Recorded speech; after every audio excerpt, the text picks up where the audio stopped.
मैं सीता का विवाह श्री राम से पहले ही निश्चित कर चुका हूँ। अब यह संभव नहीं कि सीता का विवाह किसी और से हो।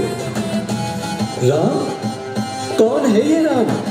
अगर इतना ही बल और साहस है इसमें, तो यह वज्रावर्त धनुष्य की प्रत्यंचा चढ़ाकर दिखाए राम।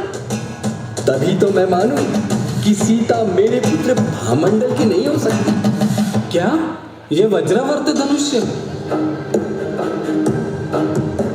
विद्याधर के इस प्रस्ताव और अट्टहास के कारण हतबल हुए राजा जनक को मिथिला नगरी जाकर सीता के स्वयंवर की घोषणा करनी पड़ी।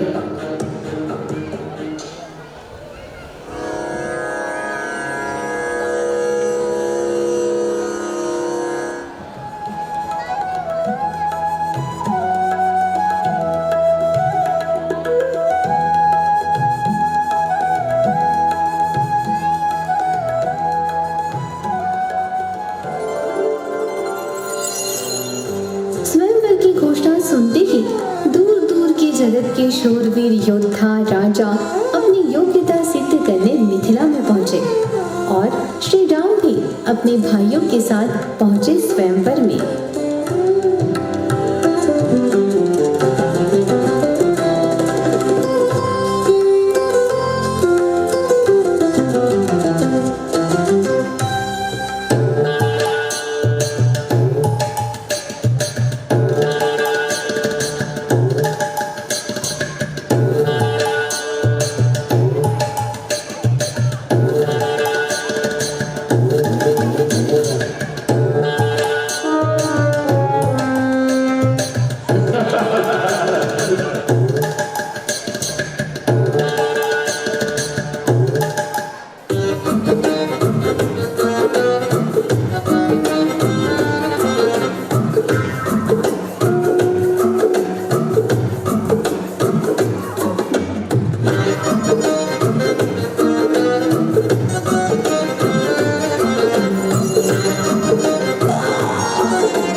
धनुष की प्रत्यंचा चढ़ाकर मैंने केवल अपने आप को राजकुमारी सीता के योग्य सिद्ध किया है। राजकुमारी सीता मुझसे विवाह करना चाहती है, इसका अंतिम निर्णय राजकुमारी सीता का ही होना चाहिए।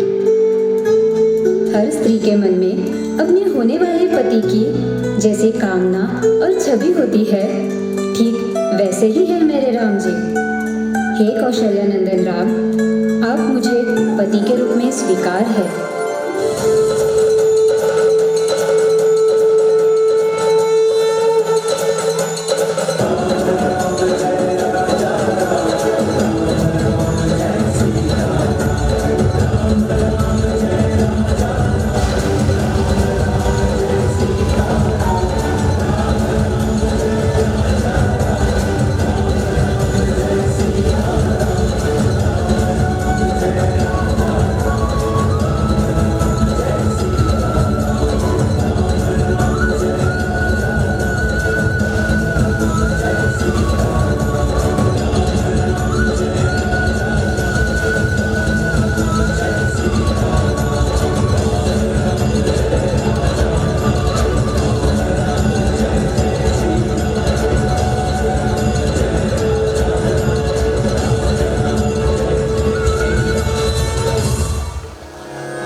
सीता का विवाह श्री राम से होने की खबर इधर भामंडल तक पहुंची और काम वासना के वशीभूत होकर वह निकल पड़ा सीता की ओर। तभी रास्ते में उसे जाति स्मरण हुआ और यह ज्ञात हुआ कि जिसके साथ वो विवाह की चाह रख रहा था वो तो उसकी सगी जुड़वा बहन है और वो खुद भामंडल है, वही जिसका जन्म के बाद अपहरण हो गया था। ये मैं क्या करने जा रहा था? अपनी सगी बहन के साथ विवाह करने की सोच रहा था। लानत है मुझ पर प्रभु, लानत है। क्षमा करो प्रभु, क्षमा करो। भामंडल को जाति स्मरण होने के पश्चात इधर अयोध्या नगरी में ढोल और शहनाई की गूंज में उत्साह और उल्लास के साथ राम और सीता का स्वागत हुआ।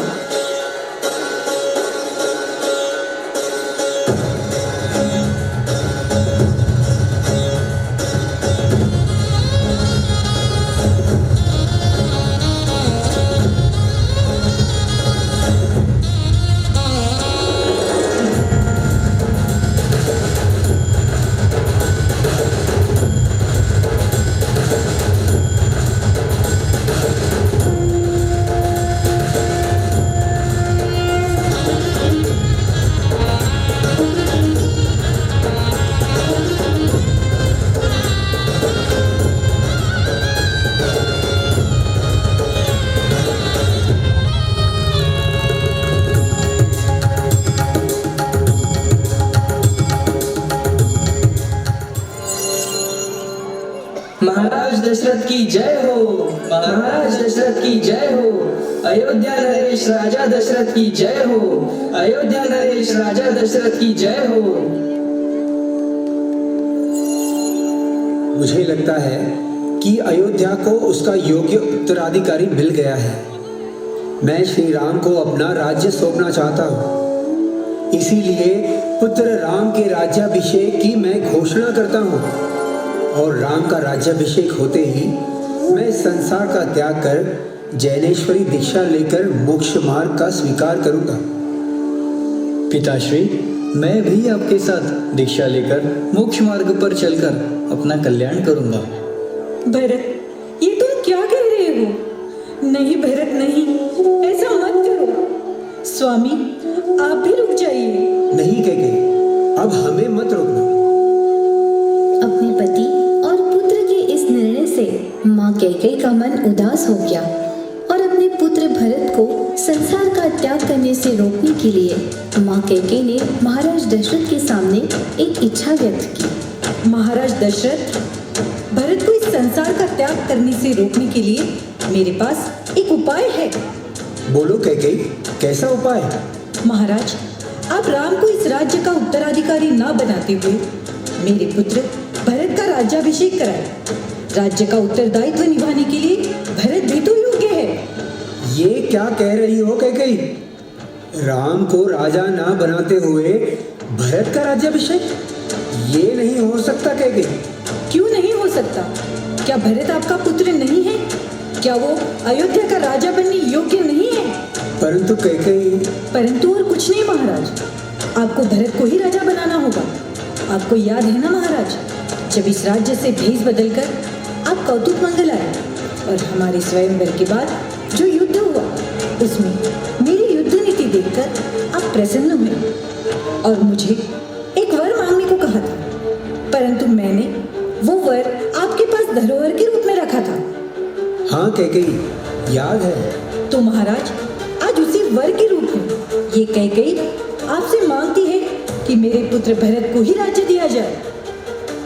पिता दशरथ और माँ कैकेयी के इस संवाद को सुनकर राम ने बड़ी विनम्रता से कहा, पिताश्री, एक पुत्र के कर्तव्य नाते पिता को अपने वचनों का पालन करने में उनकी सहायता करना एक रघुवंशी पुत्र का कर्तव्य है।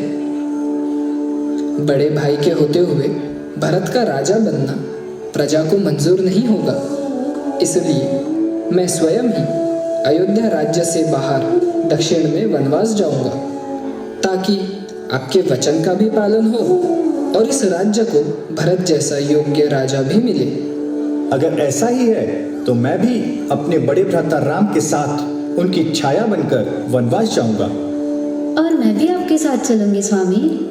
नहीं सीते, वनवास का जीवन कठिन है। वहाँ इस राजमहल जैसी कोई सुविधा नहीं होगी। कभी ग्रीष्म ऋतु होगा, वर्षा होगी, तो कभी ठंड का सामना करना होगा। तुम ये सब सह नहीं पाओगी सीते। स्वामी, जहाँ राम है वही सीता। अब इस राजमहल में नहीं तो ये राजमहल भी मुझे वनवास जैसा होगा। और जहाँ आप मेरे साथ हो तो वो वनवास का जीवन भी मुझे राजमहल जैसा होगा। कृपया आप मुझे साथ ले चलिए स्वामी। ठीक है सीते।